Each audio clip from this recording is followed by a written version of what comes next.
लूका रचित सुसमाचार 4 अध्याय। यहाँ लिखा है, फिर यीशु पवित्र आत्मा से भरा हुआ यरदन से लौटा और 40 दिन तक आत्मा के सिखाने से जंगल में फिरता रहा और शैतान उसकी परीक्षा करता रहा। यहूदा का जंगल विस्तार में यरीहो के उत्तर में करीब 23 किलोमीटर से लेकर मृत सागर तक तथा यरूशलेम पर्वतमाला तक फैला हुआ था। इस क्षेत्र में बंजर भूमि और निर्जन प्रदेश है। यहाँ वर्षा का वार्षिक औसत लगभग 1 इंच है। पाइक यीशु की खोज करते हुए यहाँ मृत्यु को प्राप्त हुए थे। यहाँ का तापमान प्राय 120 डिग्री से 125 डिग्री तक पहुंच जाता है। दूसरी आयत में लिखा है, उन दिनों में उसने कुछ न खाया और जब वे दिन पूरे हो गए तो उसे भूख लगी। जिन्होंने अनेक दिवसीय उपवास रखे हैं वे जानते हैं कि 5 दिन पश्चात भूख घटकर नहीं के बराबर रह जाती है। मैं तो आपको इतनी ही जानकारी दे सकता हूं कि 3 दिन पश्चात आपको नाना प्रकार के व्यंजन याद आने लगते हैं, परंतु कहा जाता है कि 5 दिन के बाद भूख समाप्त हो जाती है और आपको भूख उस समय पुनः लगती है जब भूख के कारण आपका दम निकलने लगता है। सुनने में यह भी आता है कि मनुष्य 40 दिन तक केवल पानी पीकर जीवित रह सकता है। आवश्यक यह है कि जिस दिन भूख लगे उस दिन आपको अपना उपवास अल्पाहार द्वारा तोड़ देना है। यदि आप भरपेट भोजन करने बैठ गए तो आपकी मृत्यु भी हो सकती है, क्योंकि आपकी देह उसे संभाल नहीं पाएगी। उदाहरण के लिए, यदि आप 14 दिन तक उपवास करते हैं तो उपवास तोड़ने के लिए आपको 14 दिन लगेंगे। सर्वप्रथम आप आधा प्याला फल का रस और उसमें आधा प्याला पानी से आरंभ करने के बाद धीरे धीरे हल्का भोजन शुरू करेंगे। अनेकों लोग उपवास तोड़ते समय असावधानी के कारण मृत्यु को प्राप्त हो जाते हैं। तीसरी आयत से आगे लिखा है, उन दिनों में उसने कुछ न खाया और जब वे दिन पूरे हो गए तो उसे भूख लगी और शैतान ने उससे कहा, यदि तू परमेश्वर का पुत्र है तो इस पत्थर से कह के रोटी बन जाए। यीशु ने उसे उत्तर दिया कि लिखा है, मनुष्य केवल रोटी से जीवित न रहेगा। तब शैतान उसे ले गया और उसको पल भर में जगत के सारे राज्य दिखाया और उससे कहा, मैं ये सब अधिकार और इनका वैभव तुझे दूंगा, क्योंकि वह मुझे सौंपा गया है और जिसे चाहता हूं उसी को दे देता हूं। इसलिए यदि तू मुझे प्रणाम करे तो यह सब तेरा हो जाएगा। यीशु ने उसे उत्तर दिया कि लिखा है कि तू प्रभु अपने परमेश्वर को प्रणाम कर और केवल उसी की उपासना कर। तब उसने उसे यरूशलेम में ले जाकर मंदिर के कंगूरे पर खड़ा किया और उससे कहा, यदि तू परमेश्वर का पुत्र है तो अपने आप को यहाँ से नीचे गिरा दे, क्योंकि लिखा है कि वह तेरे विषय में अपने स्वर्गदूतों को आज्ञा देगा कि वे तेरी रक्षा करें और वे तुझे हाथों हाथ उठा लेंगे, ऐसा न हो कि तेरे पांव में पत्थर से ठेस लगे। यीशु ने उसको उत्तर दिया, यह भी कहा गया है कि तू प्रभु अपने परमेश्वर की परीक्षा न करना। जब शैतान सब परीक्षा कर चुका तब कुछ समय के लिए उसके पास से चला गया। अब 40 दिन उपवास रखने के पश्चात यीशु को भूख लगी। मेडिकल साइंस के अनुसार यह वह समय था जब भूख के कारण यीशु का दम निकलने वाला था। अतः शैतान ने अवसर हाथ से न जाने दिया और तुरंत उससे कहा, यदि तू परमेश्वर का पुत्र है तो इस पत्थर से कह कि रोटी बन जाए। यहाँ ध्यान देने योग्य बात यह है कि शैतान एक घोषणा कर रहा है। दूसरे शब्दों में वह तो यह कह रहा है कि तू परमेश्वर का पुत्र है। यह मनुष्य की एक आम परीक्षा है कि वह परमेश्वर के वरदानों का अपने स्वार्थ के निमित्त दुरुपयोग करता है कि वह अपने लिए लाभ उठाए, न कि मसीह की देह के लिए। शैतान का परामर्श यहाँ भी यही है कि स्वार्थ सर्वोपरि है, परंतु यीशु उसे उत्तर देता है कि लिखा है, मनुष्य केवल रोटी से जीवित नहीं रहेगा। भौतिक आवश्यकताएं मनुष्य के जीवन में प्राथमिक नहीं होती, परंतु परमेश्वर के मुंह से निकलने वाला प्रत्येक वचन प्रथम स्थान रखता है। यीशु ने सदैव एक ही बात पर बल दिया कि आत्मा देह से अधिक महत्वपूर्ण है। यही संपूर्ण नए नियम की घोषणा है। यहीं आकर कलीसिया और समाजवादी आपस में उलझ जाते हैं। मसीह यीशु के सच्ची कलीसिया यीशु के संदेश की पुष्टि करती है कि आत्मा सर्वोपरि है। उस परीक्षा की घड़ी में शैतान सांसारिकता को आत्मिकता से ऊंचा सिद्ध कर रहा था, परंतु यीशु के उत्तर ने उसे शांत कर दिया। उसके बाद शैतान उसे एक ऊंचे पर्वत पर ले गया और जगत का राज्य उसे दिखाया। उसने कैसर को राजगद्दी पर बैठे देखा और उसके ऐश्वर्य को देखा, उसके वैभव और प्रतिष्ठा को देखा, उसके उस अधिकार को भी देखा जिसके अधीन मनुष्य उसकी उपासना कर रहे थे। शैतान ने यीशु से कहा, वह सब उसे सौंपा गया है। उसे सौंपा गया? उस समय जब आदम और हव्वा ने अदन की वाटिका में परमेश्वर की आज्ञा तोड़ी थी, पृथ्वी उसी समय शैतान का गढ़ बन गई थी। बाइबल स्पष्ट रूप से व्यक्त करती है कि हम जिसकी आज्ञा का पालन करते हैं उसी के हम दास बन जाते हैं। पाप हो या धार्मिकता, अतः अपने अंगों को परमेश्वर के साधन हेतु उपस्थित करो, अर्थात धार्मिकता के साधन। शैतान की वाणी सुनने का अर्थ है परमेश्वर की आज्ञा की अवहेलना करना। इस प्रकार मनुष्य परमेश्वर की दी गई सृष्टि को लेकर शैतान का दास बन गया। आरंभ में जब परमेश्वर ने सृष्टि की थी तब वो परमेश्वर की अपनी थी, परंतु मनुष्य की रचना के पश्चात परमेश्वर ने यह सृष्टि मनुष्य को सौंप दी थी और उससे कहा था, फूलो फलो और पृथ्वी में भर जाओ और उसको अपने वश में कर लो और समुद्र की मछलियों तथा आकाश के पक्षियों और पृथ्वी पर रेंगने वाले सब जंतुओं पर अधिकार रखो। आरंभ में पृथ्वी बहुत सुंदर और मनोहर थी। आज भी जहां वो अपने प्राकृतिक रूप में है, अति सुंदर है। मनुष्य ने अपने एक भूल के कारण यह पृथ्वी शैतान के अधिकार में कर दी। प्रेरित पौलुस ने कहा, पूर्व में तुम्हें संसार के अर्थात आकाश के अधिकार के राजकुमार के अनुरूप आचरण करते थे, वह आज भी अनाज्ञाकारी संतानों का मार्गदर्शन करता है। शैतान इस संसार का स्वामी है। हम गाते हैं, ये मेरे पिता का संसार है, परंतु ये तो शैतान का संसार है। यही तो वो यीशु से कह रहा है। यीशु के इस जगत में आगमन का उद्देश्य यही था कि वह इस सृष्टि को शैतान के हाथों से मुक्त कराकर परमेश्वर को सौंप दे, जिससे कि वह परमेश्वर की महिमा करे। आज का संसार तो परमेश्वर के क्षेत्र में होने की उपेक्षा कर रहा है। इसके प्रभाव को हम समाज पर भी देखते हैं। यह मनुष्य के लिए सर्वथा अनुचित है कि वह अपनी विपदाओं का दोष परमेश्वर को दे, क्योंकि ये विपदाएं परमेश्वर से विद्रोह करने का परिणाम है। संपूर्ण संसार अव्यवस्थित हो चुका है। इसके अनेक विषय ऐसे हैं जिन्हें हम परमेश्वर के प्रेम में रहते हुए भी समझ नहीं पाते। वे केवल सांसारिक बुद्धि अर्थात शैतानी समझ से ही अंतर्ग्रहण किए जा सकते हैं। जब शैतान ने कहा, यह सब मेरा है और मैं जिसे चाहता हूं दे सकता हूं, यीशु ने शैतान की इस बात का विरोध नहीं किया, क्योंकि वह जानता था कि वह सत्य कहता है। यीशु आया ही इसलिए था कि क्रूस की मृत्यु के द्वारा इसका मूल्य चुकाकर उसे शैतान के पंजे से निकाल ले। यही परमेश्वर की मानव मुक्ति योजना थी कि यीशु की बलि चढ़ाकर सृष्टि को पुनः प्राप्त करे। यहाँ शैतान की राय यह है कि यदि वह उसके साथ समझौता कर ले तो वह क्रूसीकरण से बच सकता है, वह परमेश्वर की मनसा से बच सकता है। उसके कहने का अर्थ था कि दंडवत करे और उपासना करे। शैतान की युक्ति यह थी कि यदि यीशु उसके समक्ष झुकता है तो वह उसका दास हो जाएगा, जो जगत का राजा बनकर भी स्वामी नहीं रहेगा। यीशु ने उत्तर दिया, यह लिखा है कि तू अपने प्रभु परमेश्वर की उपासना करना। जगत पर शैतान की प्रभुता का प्रमाण प्रकाशित वाक्य के 13वें अध्याय में देखने को मिलता है। जब पाप का मानक अर्थात पशु समुद्र से निकलता है तो शैतान ने उसे अधिकार और अपना सिंहासन दे दिया। वहां हम ये भी पढ़ते हैं कि ख्रिस्त विरोधी संसार में राज्य करेगा। इसका अर्थ यह हुआ कि शैतान के पास जगत पर राज्य करने का अधिकार प्रदान करने की सामर्थ्य है। उसने यीशु से सच ही कहा था कि वह जिसे चाहता है उसे यह अधिकार देता है, परंतु उसे यह स्वतंत्रता परमेश्वर से ही प्राप्त है और वह एक दिन इस संसार को ख्रिस्त विरोधी को दे देगा। तब यीशु आएगा और घोषणा करेगा कि इस पृथ्वी का राज्य यहोवा ही का है और उसका महिमा सदा काल के लिए राज्य करेगा, क्योंकि वह राजाओं का राजा है और प्रभुओं का प्रभु है सदा काल के लिए। हालेलुया, आमीन। लेकिन अभी ऐसा नहीं हुआ है, परंतु मुझे विश्वास है कि यह अधिक दूर नहीं है। मेरी समझ में मनुष्य को जितना पतित होना था वो हो चुका है, क्योंकि परमेश्वर ने उसे चयन की स्वतंत्रता दी है। मेरा यह पूरा विश्वास है कि मानव इतिहास में वह समय आ गया है कि परमेश्वर पुनः हस्तक्षेप करे। उसने पूर्व में हस्तक्षेप किया था। बाबुल का गुम्मट बनाते समय उसने कहा कि यदि मनुष्य पर रोक नहीं लगाई गई तो वह जो चाहेगा प्राप्त कर लेगा।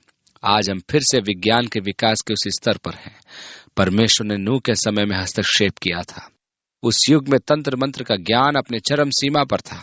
आज भी स्थिति वही है, अर्थात परमेश्वर के हस्तक्षेप का समय। शैतान यीशु के समक्ष सबसे बड़ा मानवीय प्रलोभन प्रस्तुत कर रहा है। जिस संसार के लिए वह जान देने आया था, उसके लिए यदि वह शैतान के समक्ष घुटने टेक दे तो उसे मरने की आवश्यकता नहीं होगी। शैतान उसे वह संसार दे देगा। परीक्षा में शैतान उसे मंदिर के कंगूरे पर ले गया और वहां से कूदने के लिए कहा।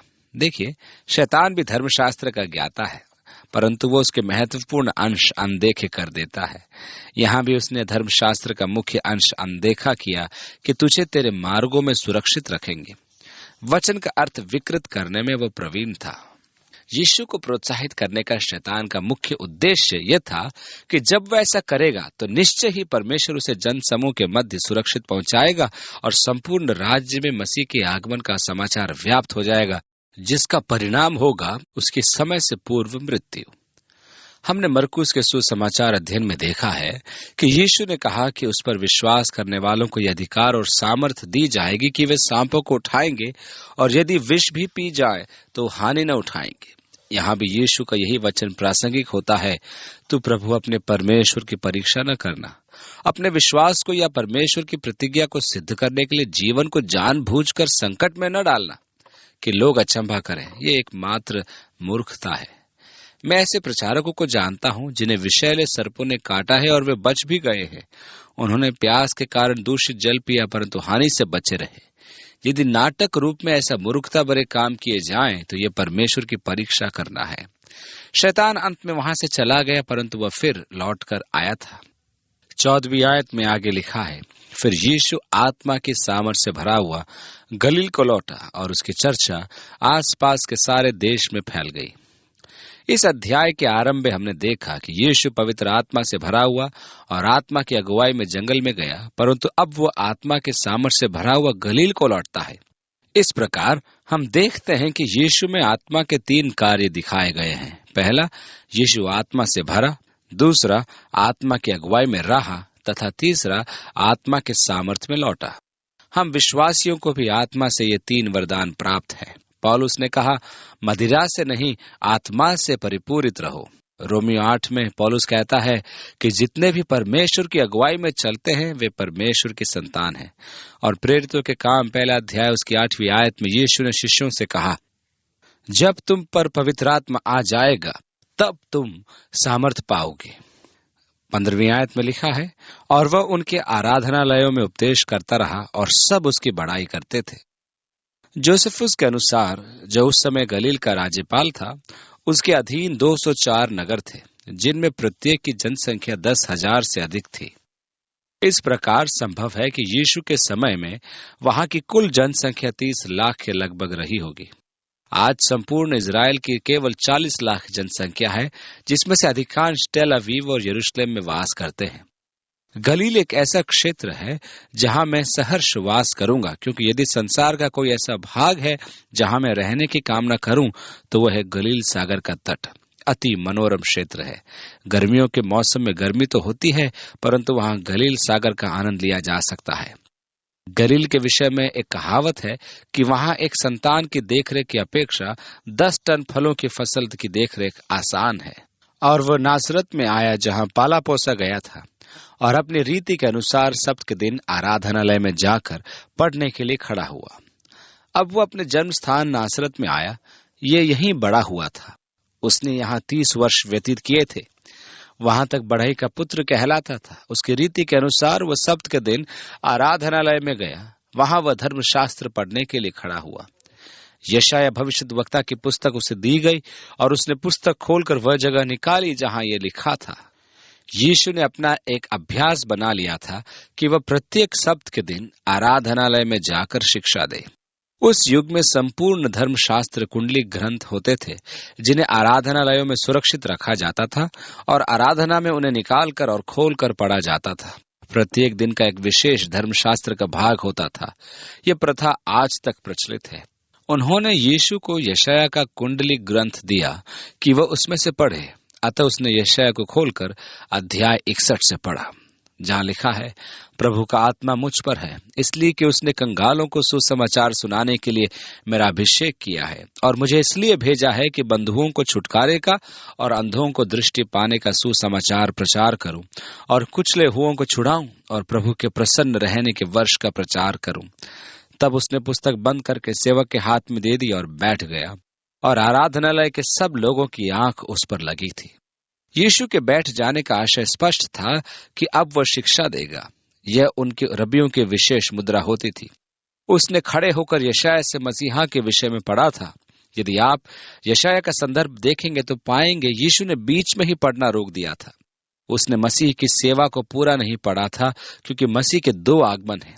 इस अंश का शेष भाग उसके दूसरे आगमन की घटनाओं से संबंधित था, क्योंकि वहां समस्त घटनाओं के न्याय के विषय उल्लेख हैं जो उसके दूसरे आगमन की प्रतीक्षा में होगा। उसने जो पढ़ा वह केवल उसके प्रथम आगमन से ही संबंधित था।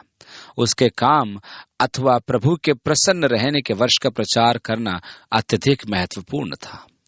यीशु और यूहन्ना की सेवकाई की तुलना में एक बड़ी रोचक बात हमें यह देखने को मिलती है कि यूहन्ना के प्रचार में सुसमाचार नहीं था, वो चेतावनी से भरा हुआ प्रचार था। मन फिराओ और पश्चाताप करो, हे सांप के बच्चों, मन फिराव के योग्य फल लाओ। तुम्हें किसने चता दिया कि आने वाले क्रोध से भागो? प्रभु का मार्ग तैयार करो।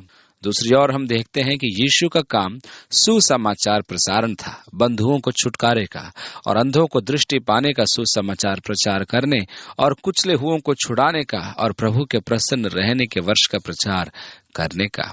बंदी गृह में डाले जाने के पश्चात यूहन्ना ने अपने शिष्यों को यीशु के पास भेजकर पूछा कि क्या वो मसीहा है या किसी और की प्रतीक्षा की जाए, क्योंकि अब तक हेरोदेस का तख्ता पलटा नहीं गया था। यीशु ने केवल यही उत्तर दिया कि जो देखते हैं उनसे कह दो। दूसरे शब्दों में यीशु कह रहा था कि उसके काम उसका परिचय देते हैं कि वो मसीहा है। आगे चलकर हम देखेंगे कि यीशु ने कहा, तुम विश्वास नहीं करते कि मैं पिता में हूं और पिता मुझ में है, या मेरे कामों को देखकर ही मेरी प्रतीति करो। अर्थात जो मेरे काम तुम देखते हो, क्या वे धर्मशास्त्र के अनुसार मसीहा के काम नहीं? अंधे देखते हैं, लंगड़े चलते हैं, दरिद्रों को सुसमाचार सुनाया जा रहा है। यही काम यीशु के मसीहा होने के प्रभाव है। तब वह उनसे कहने लगा, आज ही यह लेख तुम्हारे सामने पूरा हुआ है। वचन पूरा होने के विषय यीशु के शब्दों को सुनकर उन पर वज्रपात सा हुआ होगा, क्योंकि वे उस गद्यांश से भली भांति परिचित थे और मसीहा की प्रतीक्षा में थे। यीशु ने उस सामरी स्त्री पर भी ऐसा ही वज्रपात किया था जो कुएं पर आई थी। और 22वें आयत में लिखा है, सबने उसे सराहा और जो अनुग्रह की बातें उसके मुंह से निकलती थी उनसे अचंभित हुए और कहने लगे, क्या ये यूसुफ का पुत्र नहीं? उन्होंने यीशु के वचनों को सुना, आश्चर्यचकित हुए, क्योंकि वे जानते थे कि यीशु यूसुफ का पुत्र था, और वे ठोकर खा गए। अतः यीशु ने कहा, उसने उनसे कहा, तुम मुझ पर यह कहावत अवश्य कहोगे कि हे वैद्य, अपने आप को अच्छा कर। जो कुछ हमने सुना है कि कफरनहूम में किया गया है, अर्थात यहाँ अपने देश में भी कर। यीशु ने उन्हें उत्तर दिया और उनसे कहा, मैं तुमसे सच कहता हूं कि कोई भविष्यद्वक्ता अपने देश में मान सम्मान नहीं पाता। मैं तुमसे सच कहता हूं कि एलिया के दिनों में जब 3.5 वर्ष तक आकाश बंद रहा, यहाँ तक कि सारे देश में बड़ा अकाल पड़ा, तो इज़राइल में बहुत सी विधवाएं थी, पर एलिया उनमें से किसी के पास नहीं भेजा गया, केवल सैदा के सारफत में एक विधवा के पास। यीशु की यह बात यहूदियों को बहुत बुरी लगी, क्योंकि वे अत्यधिक देशभक्त थे और उस समय उनके लेखों के अनुसार अन्य जाति नरक के ईंधन हेतु तैयार की गई थी। एक अन्य जाति उद्धार पा सकता है, वह उनकी कल्पना से बाहर था, क्योंकि उद्धार केवल इब्राहिम के वंशजों के लिए था और वे यहूदी ही थे। शेष सब बहिष्कृत थे। इस कारण यीशु द्वारा इतिहास के ऐसे संदर्भ उनकी अप्रसन्नता का कारण थे। परमेश्वर ने एलिया को जिस स्त्री के पास शरण हेतु भेजा था वह यहूदी नहीं थी, और एलिशा भविष्यद्वक्ता के समय इज़राइल में बहुत से कोढ़ी थे, पर नामान सुरयानी को छोड़ उनमें से कोई शुद्ध नहीं किया गया। हम परमेश्वर के चयनित हैं, परमेश्वर में छोड़ और किसी में रुचि नहीं रखता है। ये बातें सुनते ही जितने आराधनालय में थे सब क्रोध से भर गए और उठकर उसे नगर से बाहर निकाला, और जिस पहाड़ पर उनका नगर बसा हुआ था उसकी चोटी पर ले चले कि उसे वहां से नीचे गिरा दे। पर वह उनके बीच में से निकलकर चला गया, वह उनके मध्य से लोप हो गया। फिर वह गलील के कफरनहूम नगर में आया और सब्त के दिन लोगों को उपदेश दे रहा था।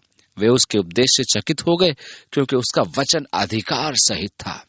उस युग में कोई भी अधिकार से कुछ प्रचार नहीं करता था। वे किसी न किसी रबी का संदर्भ देकर ही अपनी बात की पुष्टि किया करते थे कि यदि रुष्ट हो जाएं तो कह दें कि मैं नहीं कह रहा, उस रबी ने कहा।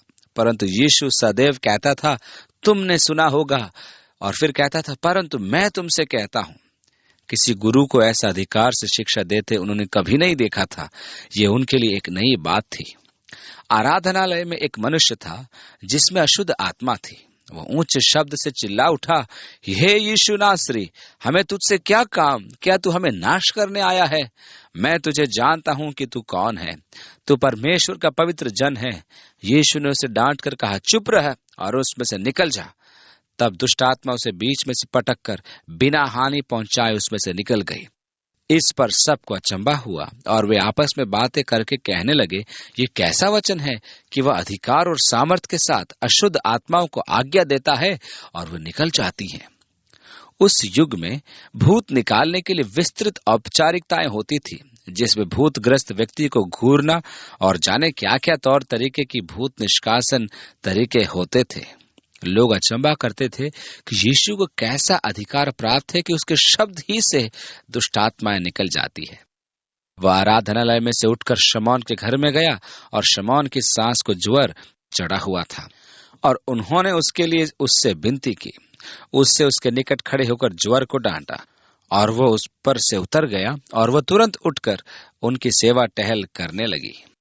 शिष्यों की पत्नियों के विषय में धर्मशास्त्र शांत है, तो हम भी शांत रहें तो उचित ही होगा। हम इस विषय में कोई निष्कर्ष न निकालें कि उनकी व्यक्तिगत पृष्ठभूमि क्या थी। पतरस की सास ज्वर से पीड़ित थी, इससे अधिक हम कुछ नहीं जानते। लूका डॉक्टर था, इसलिए उसने ये शब्द ज्वर प्रयोग किया और उन्होंने उसके लिए उससे विनती की। एक सच्ची माता और उसका प्रेम और सेवा भाव। और एलीशा भविष्यद्वक्ता के समय इज़राइल में बहुत से कोढ़ी थे, पर नामान सुरयानी को छोड़ उनमें से कोई चंगा नहीं किया गया। सूरज डूबते समय जिन जिन के यहाँ लोग नाना प्रकार की बीमारियों में पड़े थे, वे सब उन्हें उसके पास ले आए और उसने एक एक पर हाथ रखकर उन्हें चंगा किया। और दुष्ट आत्मा भी चिल्लाती और यह कहती हुई कि तू परमेश्वर का पुत्र है, बहुतों में से निकल गई। पर वह उन्हें डांटता और बोलने नहीं देता था, क्योंकि वे जानती थी कि यह मसीह है। जब दिन हुआ तो वह निकलकर एक जंगली जगह में गया और भीड़ की भीड़ उसे ढूंढती हुई उसके पास आई और उसे रोकने लगी कि हमारे पास से न जा। परंतु उसने उनसे कहा, मुझे और नगरों में भी परमेश्वर के राज्य का सुसमाचार सुनाना अवश्य है, क्योंकि मैं इसीलिए भेजा गया हूं। और वह गलील के आराधनालयों में प्रचार करता रहा। उस काल में ऐसे नगर भी थे जिनमें से प्रत्येक नगर की जनसंख्या 10,000 से अधिक थी। उनके आराधनालयों में प्रचार करना और सब आराधनालयों में जाने का अर्थ बहुत समय व्यतीत करना था।